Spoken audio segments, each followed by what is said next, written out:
Shalom, selamat pagi, salam sejahtera bagi kita semua.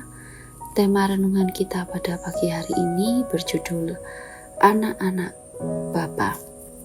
Sebagai orang-orang percaya, kita telah diadopsi atau diangkat menjadi anak-anak Allah. Semua orang percaya adalah anak-anak Bapa, dimulai dari bangsa Israel.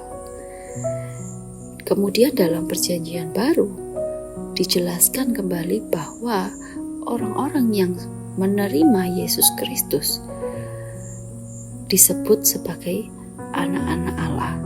Yohanes 1 ayat 12 dituliskan, tetapi semua orang yang menerimanya diberinya kuasa supaya menjadi anak-anak Allah, yaitu mereka yang percaya dalam namanya. Oleh pengorbanan Kristus, kita telah diampuni, kita telah dibenarkan, dan kita mengalami perubahan status menjadi orang kudus, menjadi anak Allah. Adopsi atau pengangkatan sebagai anak Allah itu bukan sekedar perubahan status, tetapi perubahan kehidupan secara total dan menyeluruh, di mana kita memiliki Bapa yang baru, keluarga baru, pola hidup yang baru, pikiran, perasaan, kehendak yang baru yang sesuai dengan tatanan Bapa. Masa lalu kita sudah dihapuskan.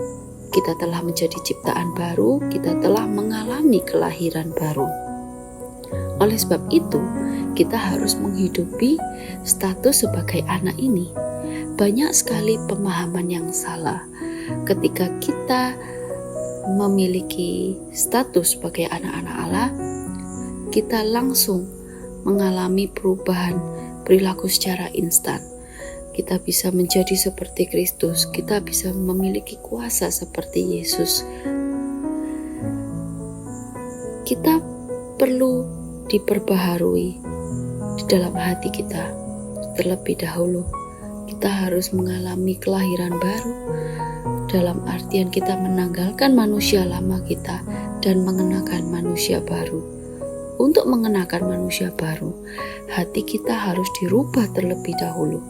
Oleh sebab itu, izinkan Roh Kudus yang sudah dianugerahkan kepada kita ketika kita percaya, agar kita bisa dipimpin, agar kita bisa dikendalikan, kita bisa ditegur.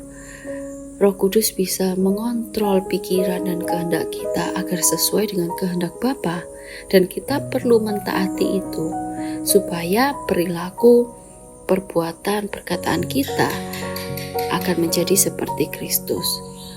Roma 8 ayat 14 dituliskan bahwa semua orang yang dipimpin oleh Roh Allah adalah anak Allah. Ketika kita mau dipimpin oleh Roh Kudus, kita akan mengalami transformasi total. Gambar diri kita akan berubah. Oleh sebab itu, izinkan Roh Kudus untuk bekerja dalam hidup kita, bekerja dalam hati kita. Dan untuk menghidupi status sebagai anak ini, kita harus hidup dalam didikan, dalam disiplin, dan dalam hajaran Bapa. Tujuan utama Allah itu adalah pemulihan kedekatan dan keintiman antara hubungan Bapa dan anak, seperti Bapa dan Kristus. Galatia 4 ayat 6 dituliskan, dan karena kamu adalah anak, maka Allah telah menyuruh roh anaknya ke dalam hati kita yang berseru, ya Aba, ya Bapa. Kata berseru di sini bukan hanya seruan memohon pertolongan, tetapi tangisan haru karena cinta, karena kasih sayang Bapa yang sangat besar kepada anak-anaknya. Dalam Lukas 15 ayat 20 dituliskan, maka bangkitlah ia dan pergi kepada bapaknya. Ketika ia masih jauh, ayahnya telah melihatnya, lalu tergeraklah hatinya oleh belas kasihan. Ayahnya itu berlari mendapatkan dia, lalu merangkul dan mencium dia. Inilah tujuan Allah mengangkat kita menjadi anaknya, agar dia bisa mendekat, dia bisa memeluk, dia bisa mendekap, mencium kita, anak-anaknya. Kalau kita merasa hubungan yang tidak intim dengan Bapa, kita merasa tidak layak karena masih banyak dosa. Yang harus kita lakukan adalah seperti si bungsu tadi, yang bangkit dan pergi menghampiri Bapa. Keintiman dengan Bapa harus kita bangun. Begitu juga dengan hubungan dengan Bapa jasmani mempengaruhi hubungan dengan Bapa surgawi.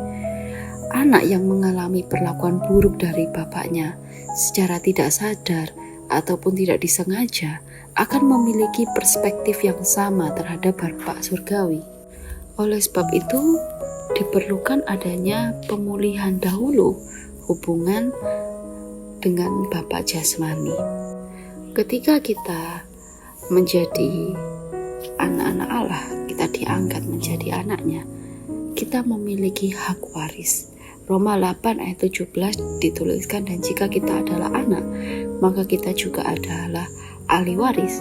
Maksudnya orang-orang yang berhak menerima janji-janji Allah, yang akan menerimanya bersama-sama dengan Kristus, yaitu jika kita menderita bersama-sama dengan Dia, supaya kita juga dipermuliakan bersama-sama dengan Dia.